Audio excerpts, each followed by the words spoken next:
You seem to be a very smart guy, and you seem to be a nice enough guy.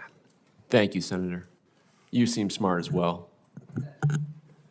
Object. Don't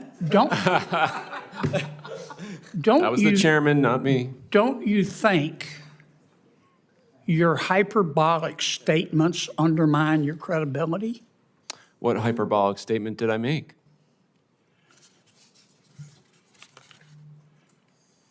On February the 11th, 2026, you posted on Bluesky, quote, my words, or your words, not mine. The Democrats' video telling service members to ignore illegal orders didn't go far enough. They should have also urged them to refuse unethical orders, whether illegal or not. There are many things deemed legal that are still obviously unethical, and everyone should hold themselves to this higher law, end quote. Did I read that correctly? I believe you did. Do you disagree with it? You think people should do unethical things in their capacity? On December the 31st of 2025, you posted to in front of God. But wait. In front of, do you disagree with what I said? Let me finish my question. I'm You sorry. answered, sir. Sure. In front of God and country, you said, quote, they, referring to Republicans, think they can troll their way into us accepting ethnic cleansing, end quote. Your words, not mine. Did I read that correctly?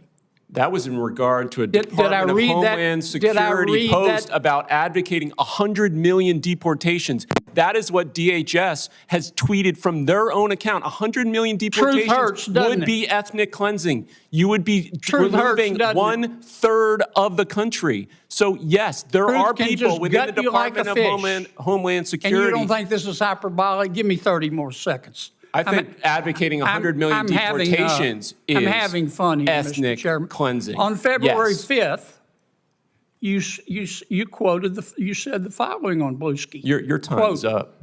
these are all good, but there's no enforcement mechanism. I'm sorry. Let me try a better one.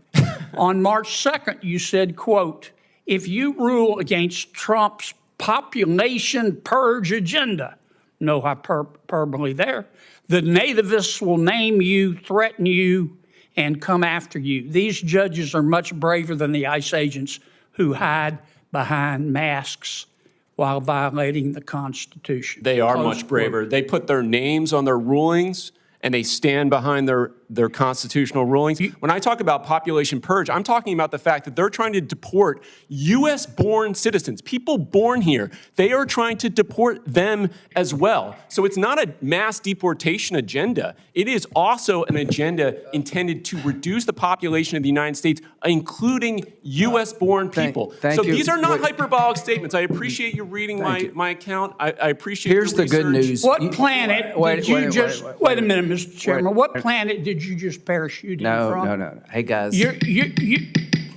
You trigger my gag reflex, Mr. Beaver. We got a process here, and it's good to know you don't have an agenda. At first glance, this sounds like a routine Senate hearing exchange, but listen closely because something more strategic is happening here. During questioning from Bais, the conversation quickly shifts from immigration policy to a much bigger debate about constitutional authority, sanctuary laws, and political rhetoric. The questioning starts with a provocative premise. Why do some lawmakers support what critics describe as open borders? From there, the discussion moves to the limits of and whether local governments can refuse to cooperate with federal immigration enforcement. That question touches on a long-running constitutional debate about federal power and state authority, but the hearing doesn't stay there. Soon the exchange turns toward economic policy, criticism of the administration and the language used by critics of large-scale deportation proposals.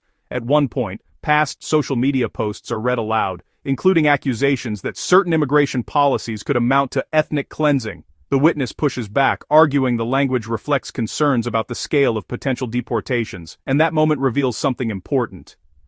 Congressional hearings aren't just about gathering information, they're also about shaping narratives. Lawmakers ask questions not only to get answers, but to define how the public understands controversial issues like immigration enforcement, constitutional limits, and political rhetoric.